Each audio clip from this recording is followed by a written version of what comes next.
since 1966. This is NBC4's News Conference with Conan Nolan, Southern California's longest-running public affairs program.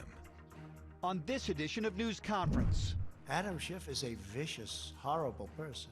He is now vilified by the president and Republicans. But so popular with Democrats, Chris Matthews wonders if he could be the consensus nominee for president in a brokered Democratic convention. How about Adam Schiff? Could they all agree, let's give it to Schiff? We get reaction from Burbank Democrat Adam Schiff about that, President Trump's acquittal, and if the Intelligence Committee Schiff chairs is ready to move on. Plus, L.A. County, with more voters than all but 8 states, unveils its new voting device. Is it secure? Why did the city of Beverly Hills sue to stop it from being used? We talk with Registrar Recorder Dean Logan. And all eyes this week are on the New Hampshire primary.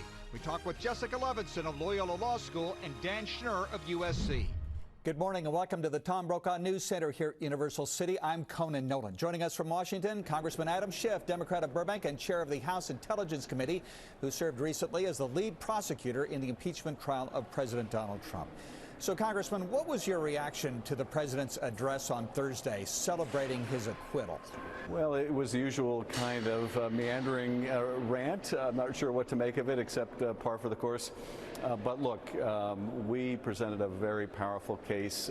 Senators from both parties acknowledged we had proven the president's guilt. Only one Republican senator had the courage to convict, but others acknowledged the president's guilt as well.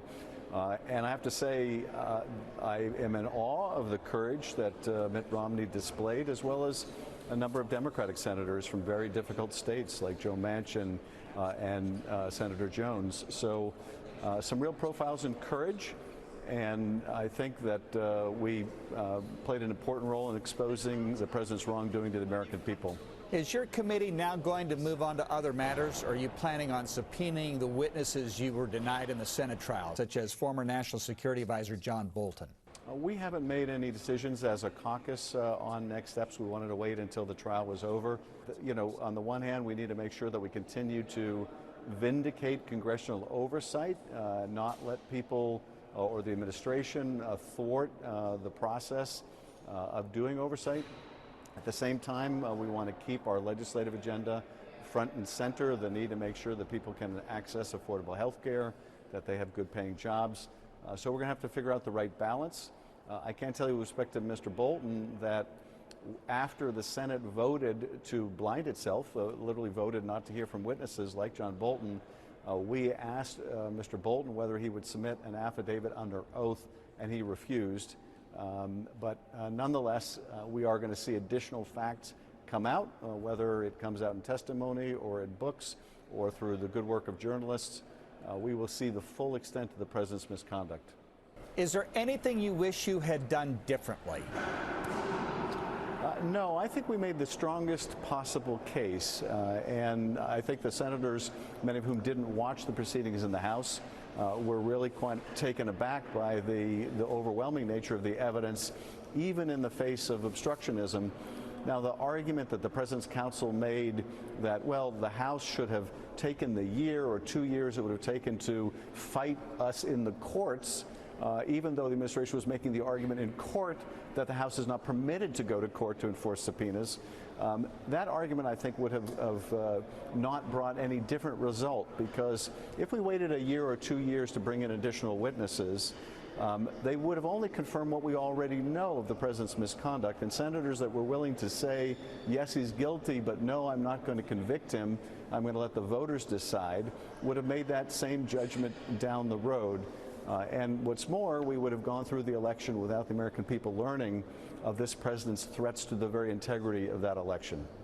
But do you regret, for example, mentioning the CBS News report that quoted a Trump associate saying Republican senators' heads would be on a pike if they voted to convict. That upset some senators. They were part of your jury, after all. No, and my referring to that news article, and counsel for both sides referred to abundant news articles. I think the senators did protest too much, and in fact what we are seeing right now that the president and his allies are putting Mitt Romney through is exactly what I was talking about, and I think every senator there knew the vindictive nature of this president. But more than that, Conan, the appeal that I made that was really central to my closing argument and so much of what we put forward during the case was that people needed to do the morally right, the morally courageous thing. And if even a single senator were willing to do that, it would change the course of the country. And that is exactly what ended up happening when Mitt Romney became the first senator in U.S. history to vote to convict and remove from office a president of their party.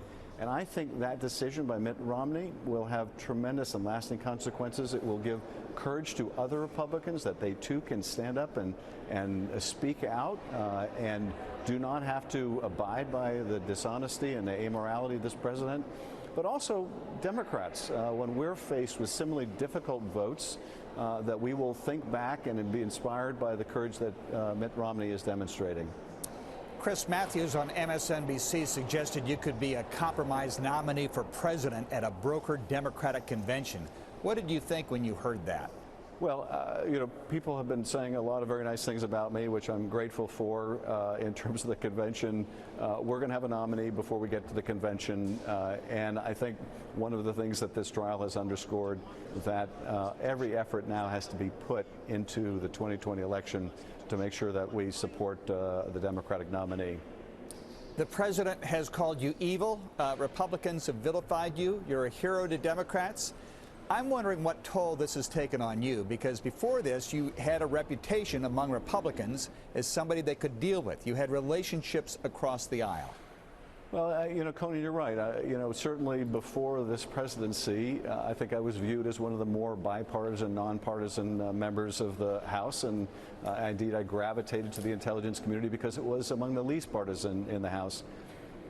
But we have a president who is acting with no moral compass, who is tearing down on the institutions of our democracy, and I just could not sit still while that was going on. And I feel a real sense of purpose and mission in what I'm doing, so I'm willing to take whatever comes my way, but I think it's a time when all of us in our private and our public capacity need to think about what can we do to protect our country when it is so much at risk.